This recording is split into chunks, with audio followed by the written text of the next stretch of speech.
जय श्री राम दोस्तों, वॉक पे चर्चा में आपका स्वागत। हम सब ने कल चन्नी जी का बयान सुना और रविंद्र बिट्टू जी ने उनके बारे में बोला, वो भी सुना। और दोनों वक्तव्यों की जांच होनी बहुत ज़रूरी है कि एक इलेक्टेड एमपी ने, जो कि सीएम रहा है स्टेट का, उसने एक आतंकवादी का समर्थन किया और पूर्णतः उसके साथ सहानुभूति रखते हुए समर्थन किया। और ये कांग्रेस करती आई है, चाहे यासीन मलिक हो, चाहे भिंडरावाले हो, चाहे प्रभाकरन हो, चाहे अजमल कसाब हो।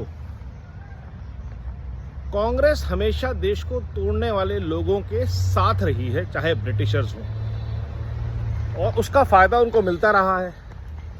सरकार मिलती रही, पावर मिलती रही, परिवार को बचाने के जरिए मिलते रहे, भ्रष्टाचार को फैलाने के रास्ते मिलते रहे और देश की लूट के लिए ज़्यादा मौके मिलते रहे। तो ये रणनीति उनके लिए काम करती है और उन्होंने उसके लिए पंजाब को एक बार जलाया, 2 बार जलाने की कोशिश करी, कश्मीर को बार बार जलाया और देश के हर हिस्से में अराजकता फैलाने के प्रयास करते रहते हैं। और ये हम देख ही रहे हैं पिछले कई दशकों से। अब क्योंकि वो पावर से बाहर हैं तो और ज़्यादा डेस्परेट हैं। इस बार हारने के बाद लगातार राहुल गांधी कह रहे हैं कि देश में आग लगेगी, देश में आग लगेगी।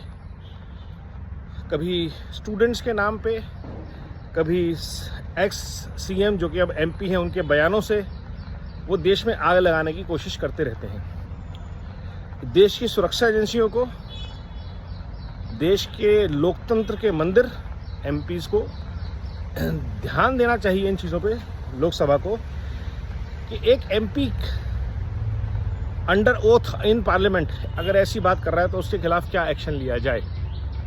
डेमोक्रेसी में आपको अगर हक है बोलने का तो जो आपने बोला है उसकी जिम्मेदारी भी आपकी है। और लीडर ऑफ अपोजिशन जो हैं वो लोगों को उकसा रहे हैं कि आओ देख लेंगे, दंगल हो रहा है, कुश्तियां करवाना चाहते हैं।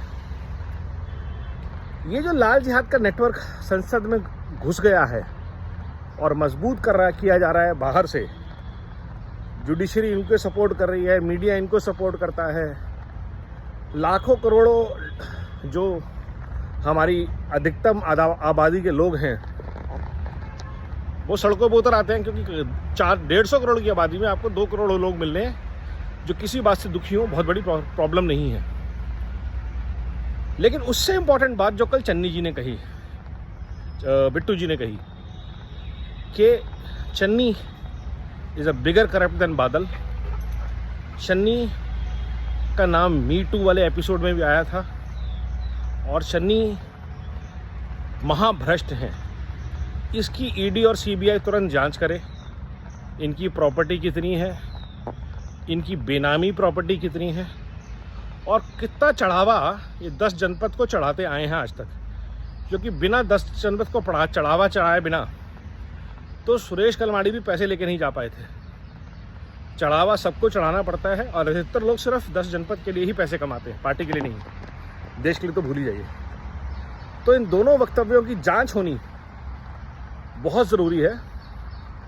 और रविंद्र बिट्टू जी आज भाजपा ज्वाइन करने से पहले भी कांग्रेस में रहकर भी एक मुखर आवाज़ थे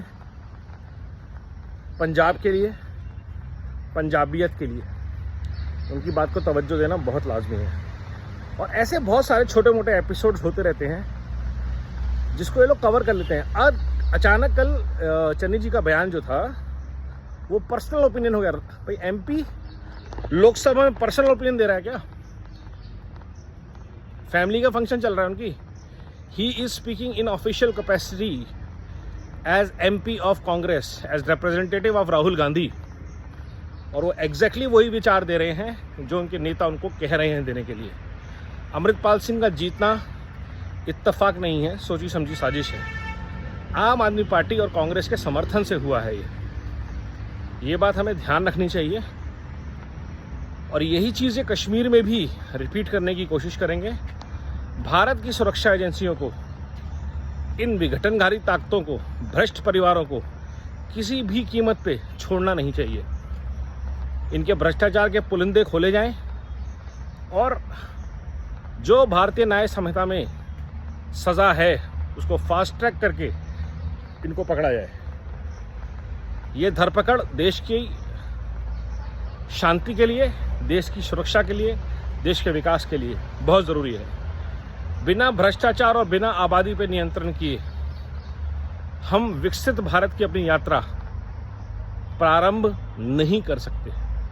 वंदे मातरम, नमो भारत, जय हिंद।